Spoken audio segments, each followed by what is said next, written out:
यहाँ बात यदि केवल तुम्हारी होती ना पार्थ, तो मैं कदापि नहीं कहता। पर यह बात केवल तुमसे ही नहीं, तुम्हारे 4 पांडव भाइयों से, तुम्हारी माता कुंती से, द्रौपदी से, हस्तिनापुर से, सर्वप्रथम धर्म से जुड़ी है पार्थ। और केवल इसलिए आज मैं कहूंगा।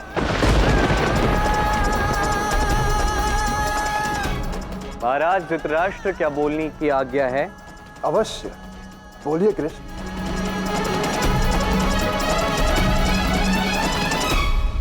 यदि महाराज धृतराष्ट्र का निर्णय यह है कि दुर्योधन को भावी राजा बनाया जाए, तो वही होगा। किंतु मैं इस बात से सहमत नहीं।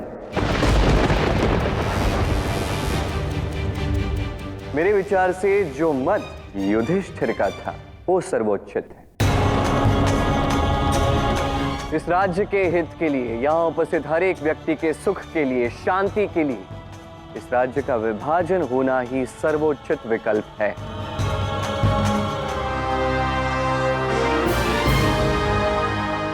यदि दुर्योधन को राजा बनना ही है तो उसे स्वयं यह निर्णय लेना चाहिए कि इसका आरंभ कैसे होगा। राज्य का विभाजन हो, यह मत है मेरा, पितामह भीष्म का, गुरु द्रोणाचार्य का, मामात्य विदुर का, माता कुंती का, सारे पांडवों का, द्रौपदी का।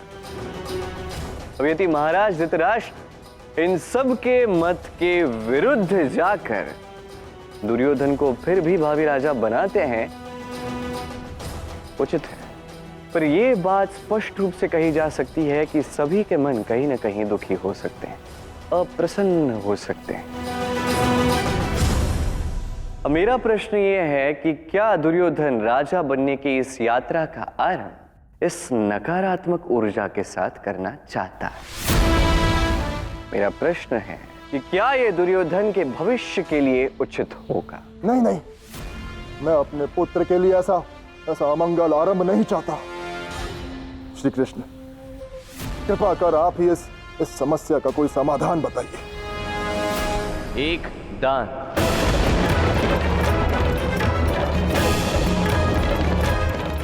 यही समाधान है।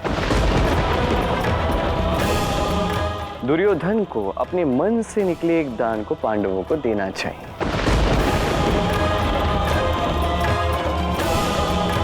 एक राजा राज्य अभिषेक से पूर्व राजा के धर्म का पालन करता है। जिस दिन, जिस क्षण उसे भावी राजा के रूप में चुना जाता है, उस दिन पहले दान को वो कभी अस्वीकार नहीं करता। अब देखना यह है कि क्या दुर्योधन ये धर्म निभा पाएगा।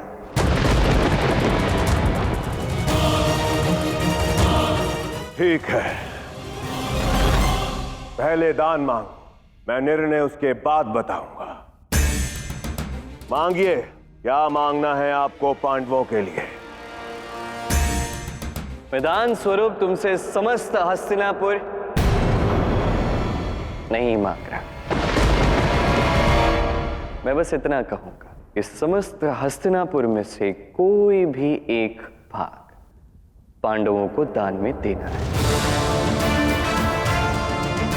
एक भाग जहां का राजा युधिष्ठिर हो, इधर कैसी भी हो, दरिद्र या बिछड़ी, एक भाग पांडवों के नाम।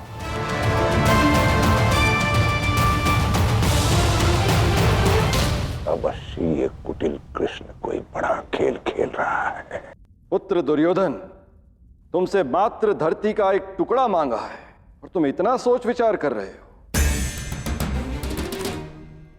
ठीक है, वासुदेव कृष्ण हमारे राज्य के अतिथि हैं। मैं उनकी कही बात अस्वीकार नहीं करूंगा। और वैसे भी मुझे योग्य और उत्कृष्ट भावी राजा बनना है, तो मैं अपने पिता और आप सभी बड़ों को अप्रसन्न कभी नहीं करूंगा। इसलिए मैं पांडवों को धरती अवश्य दूंगा।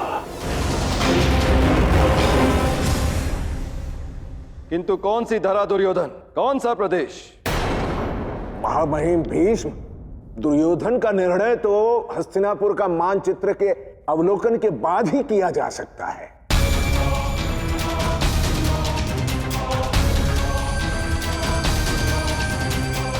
आप सभी लोग कुछ क्षणों के लिए प्रतीक्षा कीजिए। मैं अभी मानचित्र का अवलोकन करके लौटता हूं और प्रदेश का नाम घोषित करता हूं। प्रणाम पिताजी।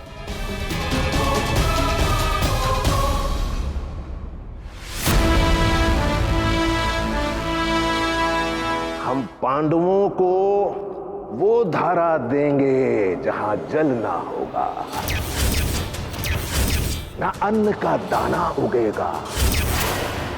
ऐसी धरा देंगे जहां दूर दूर तक कोई प्राणी ना रहता हो, जहां सूरज अग्नि की भांति धरती को तपाता हो। ऐसी धरा देंगे जहां महल छोड़ो किंचित कुटिया भी ना बना सके। ऐसे कठिन परिस्थिति में पांडव अपनी माता और उस नई बहू के साथ रह पाएंगे? नहीं पाएंगे, चले जाएंगे। कहां?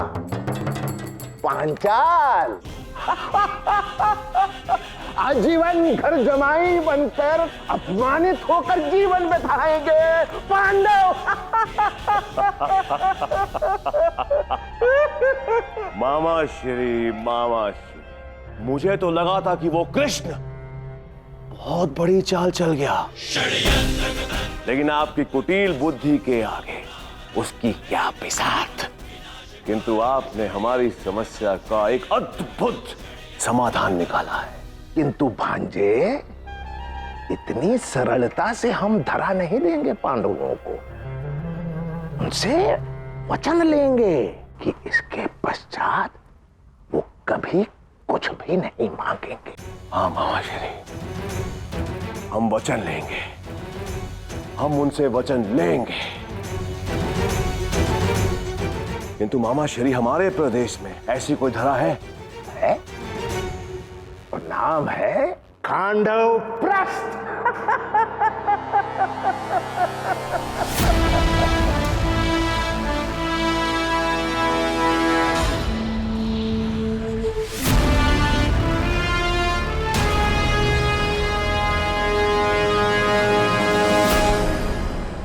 मैंने अपना निर्णय ले लिया है, किंतु वासुदेव कृष्ण को मुझे एक वचन देना होगा। क्योंकि मैंने वासुदेव कृष्ण की बात मानी है, तो उन्हें भी मेरी बात माननी होगी। इस धरती के मिलने के बाद पांडव फिर कभी हमसे कोई और अधिकार नहीं मांगेंगे।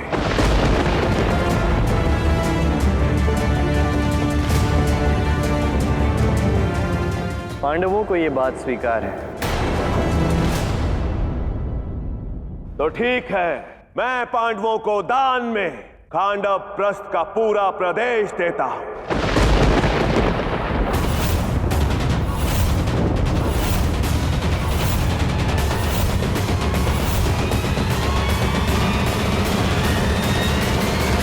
युवराज, आप पांडवों को वो धरती कैसे दे सकते हैं? आपको अनुमान भी है कि खांडव प्रस्थ क्या है?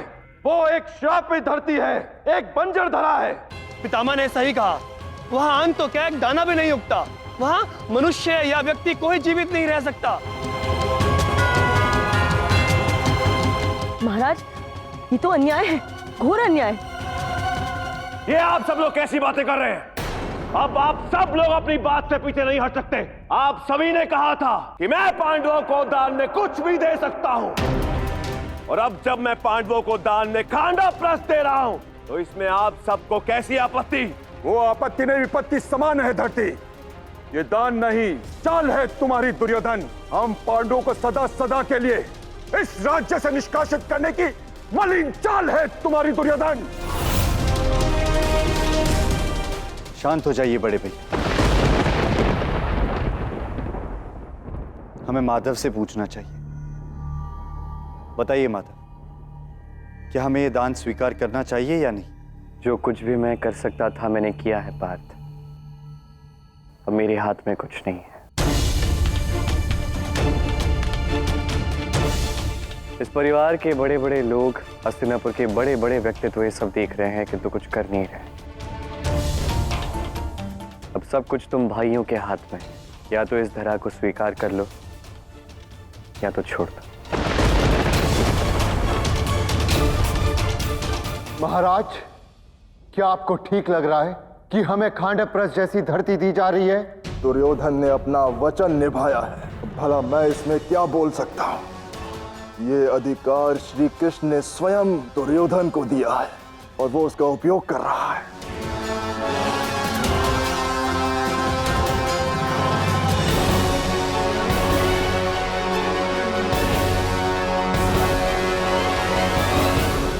ठीक है, यदि अभी बड़ों के समक्ष अगर मुझे खांडवप्रस्थ मिलने वाला है तो मैं इसी में प्रसन्न हूं।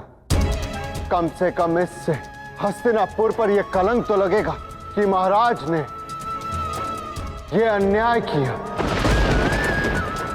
आधा ही सही किंतु धर्म निभाया। तो इसीलिए मैं पांडु पुत्र युधिष्ठिर खांडवप्रस्थ लेने के लिए सच हूं, सच हूं।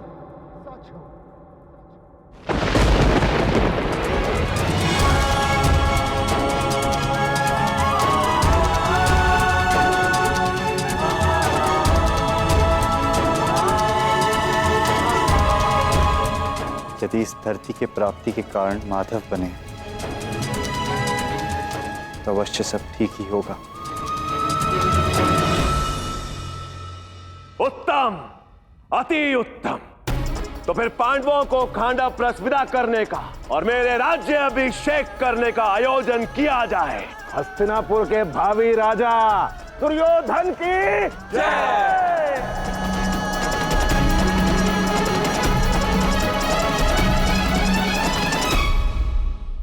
आपने अपने दाव और नीति से असंभव कार्य को संभव बना दिया। अब तो उत्सव ही उत्सव होगा मामा श्री। एकांत,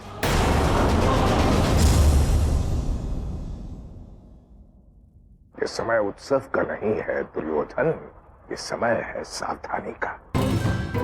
हमारी जीत अभी अधूरी है और जब कार्य अधूरा हो तो व्यक्ति को सतर्कता के साथ लक्ष्य की ओर एकाग्र रहना चाहिए। भावुकता से नहीं भांजे, नीति से, धीरज से काम लेना होगा। किंतु क्यों मामा श्री, क्यों?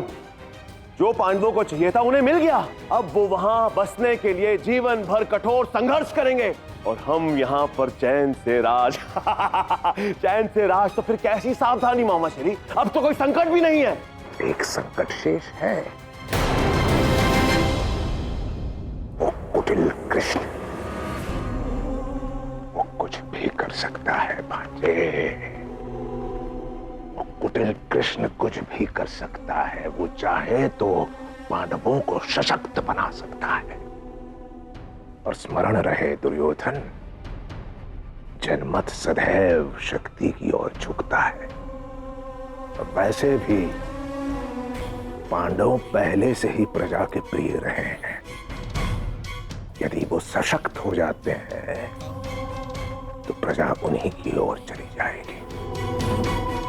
दांव भले ही हमने जीता हो किंतु बिसात अभी भी बिछी हुई है।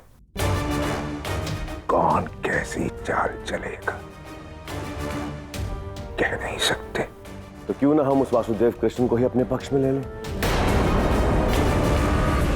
नहीं भांजे, कृष्ण किस पक्ष में जाएगा केवल वो स्वयं ही निर्धारित करता है। उसके मन में क्या चल रहा है कोई नहीं जानता। ना धन का लोभ है उसे, ना किसी का भय। इसीलिए कह रहा हूं दुर्योधन, हमारे सिर से अभी संकट टला नहीं है। हमें सतर्क रहना